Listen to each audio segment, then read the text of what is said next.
할렐루야. Praise the Lord. 여러분 오늘도 반갑습니다. 함께 좀 나누고자 하는 말씀은 마가복음 9장 23절입니다. 너무 좋아하는 말씀이죠. 마가복음 9장 23절, 27절 두 구절을 좀 읽어드리겠습니다. 23절입니다. 예수께서 이르시되 할 수 있거든이 무슨 말이냐? 믿는 자에게는 능치 못할 일이 없느니라. 29절입니다. 이 시대 기도 외에 다른 것으로는 이런 종류가 나갈 수 없느니라. 아멘, 아멘. 저는 오늘 좀 제목을 이 알고리즘에 속지 말라. 이 알고리즘의 긍정적인 측면과 이 부정적인 측면이 있는데요. 이 부정적인 측면에서 알고리즘에 속지 말라라는 제목이고, 부제로는 이 성경의 원리대로 가야 한다. 그런 좀 제목을 잡아봤습니다. 우리 모두는 이 마가복음 9장 23절을 너무 좋아합니다. 대부분의 사람들이 이 설교를 많이 들었습니다. 그리고 또 거의 암송을 합니다.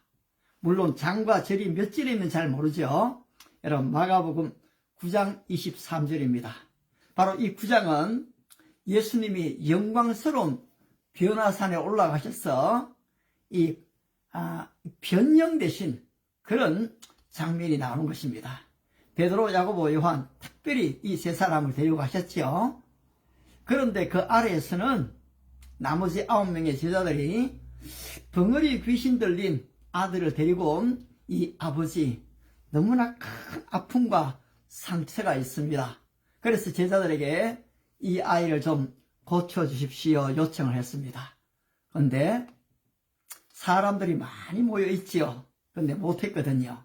결국 예수님이 산에서 내려오신 것입니다. 그리고 어찌해서 이렇게 지금 웅성거리고 있느냐 할 때에 그 아이의 아버지가 이 귀신 들린, 벙어리 귀신 들린 이 아이를 예수님 앞에 데리고 옵니다. 따라서 주님께서 할 수 있거든이 무슨 말이냐? 믿는 자에게는 능치 못할 일이 없느니라. 아이 아버지가 소리치죠. 주여, 제가 믿습니다. 나의 믿음 없음을 도와주시옵소서. 결국 예수님이 벙어리 귀신 들린 그 아이에게 명함으로써 아이가 온전하게 됐습니다. 제자들이 묻지요. 예수님, 왜 우리는 예수님처럼 바로 이렇게 귀신을 쫓아내지 못했습니까?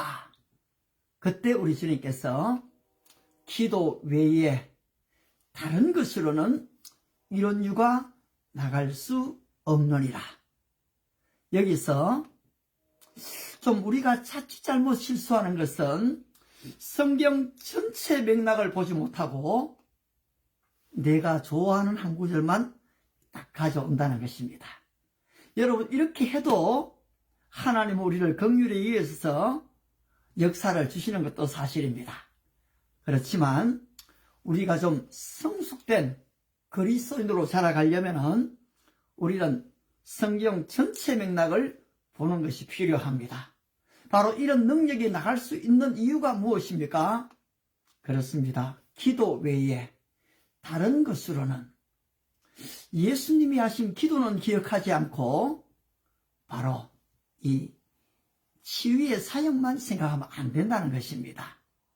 마찬가지입니다, 여러분. 저도 마태복음 11장 28절 너무 좋아하지요. 수고하고 무거운 짐진 자들아, 다 내게로 오라. 내가 너희를 쉬게 하리라. 얼마나 감사한 말씀입니까? 그런데 여러분, 28절만 좋아하면 반만 좋아하는 겁니다. 29절이 같이 가야지 완성이 되는 것이요. 29절이 무엇입니까? 나는 마음이 겸손하고 온유하니 나의 멍에를 메고 내게 와서 배우라. 그리하면 너희가 쉼을 얻으리라. 많은 사람이 교회에 와서 일시적인 짐은 내려놓지만은 지속적인 영구적인 짐을 내려 좀 놓지 못할 때가 많습니다. 교회에 처음 올 때 너무 좋죠. 그런데 좀 지나가면 갈수록 오히려 많은 사람을 알게 되는 것이 힘이 들 때가 있습니다. 왜 그렇습니까? 주님께 배우지 않기 때문입니다. 주님의 멍에를 메고 시간을 들이고 마음을 들이고 주님께 배워야 됩니다. 기도하면서 배워야 됩니다. 그런데 많은 사람들이 배우지 않는다는 것입니다. 따라서 우리는 한 가지만 좋아할 게 아니라는 것입니다. 아울러 이 마태복음 19장에 보시면 이 부자 청년이 나옵니다. 여러분, 이 부자 청년이 영생에 대한 관심을 가지고 있는 것은 얼마나 귀한 일입니까? 따라서 그가 예수님께, 예수님, 제가 무엇을 하면 영생을 얻겠습니까? 여러분, 우리가 컴퓨터를 다룰 때도 이 프롬프트 명령어를 잘 외워야 되죠. 이 질문을 잘 해야 됩니다. 그런데 이 청년이 율법적 질문을 했거든요. 그래 주님께서 율법적인 대답을 하십니다. 살인하지 말라, 간음하지 말라, 도적질하지 말라, 내 부모를 공경하라. 어떻게 대답합니까? 주님, 제가 이것을 어려서부터 다 지켰습니다. 주님이 너무 귀하게 보이죠? 그래, 그랬구나. 근데 제가 좀 온전하게 되려면 부족한 게 뭡니까? 그때 주님께서 가서 너의 재산을 팔아서 가난한 사람들에게 주라. 그리하면 하늘의 보화가 있을 것이다. 그리고 나를 따라오라고 했습니다. 어떻게 됐을까요? 이 부자 청년은 집에 재물이 많았습니다. 그리고 마음에 근심하면서 주님을 떠나갔던 것입니다. 여러분, 오늘 이런 인생들이 얼마나 많습니까? 주님을 좀 따르고는 싶어요. 그런데 성경적 원리를 갖다 대면은 주님을 떠나간다는 것입니다. 많은 사람들이 나는 은혜 받았습니다. 목사님의 설교가 끝나고 예배가 끝나고 나면 나가면서 아이고 목사님 오늘 말씀 감사합니다. 은혜 많이 받았습니다. 너무 고맙지요. 그런데 말입니다, 여러분. 이 은혜라는 게 어떤 겁니까? 가만히 보면요. 내가 좀 듣고 싶었던 말, 내가 좀 관심이 있었던 것, 어떤 주제가 내하고 좀 연관이 되면은 은혜를 받습니다. 그러나 주제가 무겁습니다. 누구든지 나를 따라오려거든 자기를 부인하고 자기 십자가를 져라. 이 무거운 메시지가 오면은 은혜 받기가 어렵습니다. 어떻습니까, 여러분? 어떤 면에서 우리는 나도 모르는 이 알고리즘에, 이 시대적 알고리즘에 나를 맡기고 있는지도 모릅니다. 내가 무엇을 배웠는가? 내가 무엇을 먹었는가? 내가 누구와 교제하는가? 내가 어떤 삶을 살고 있는가? 나도 모르는 이 알고리즘을 내가 만들어 가고 있다는 사실입니다. 그렇습니다. 어떤 집에 좀 여고생 딸이 있었습니다. 그런데 하루는 이 집에 기저귀 광고가 이 브로셔가 날아온 거죠. 그걸 아버지가 봤습니다. 아니, 우리 딸에게 왜 이런 지금 광고가 오지? 이럴 수가 있는가? 따라서 아마존을 찾아가서 따졌습니다. 당신 말이야, 우리 딸이 도대체 어떤 딸인데 이런 걸 지금 보내고 있냐? 아이를 낳으란 말이냐? 그렇게 따졌습니다.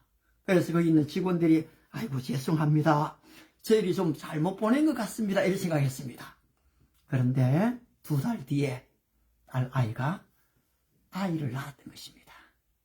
왜냐니까 서너 달 전에 이 아이는 아마존에서 아기가 필요한 물품들을 구입했습니다. 그의 실수로 말미암아 부모들 모르게 지금 임신을 했던 것이요. 어떻습니까?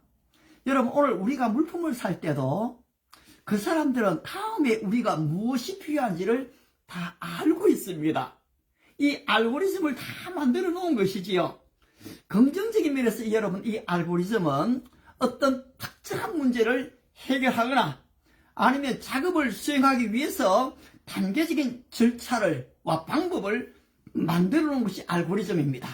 이 컴퓨터 과학에서는 주로 이 데이터를 처리하기 위해서 사용을 하죠.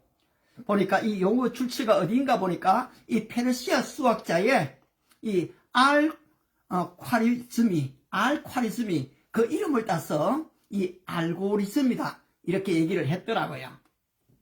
그런데 이 알고리즘에서 종류가 참 많죠. 그런데 우리가 주로 쓰는 게 이 검색 알고리즘입니다.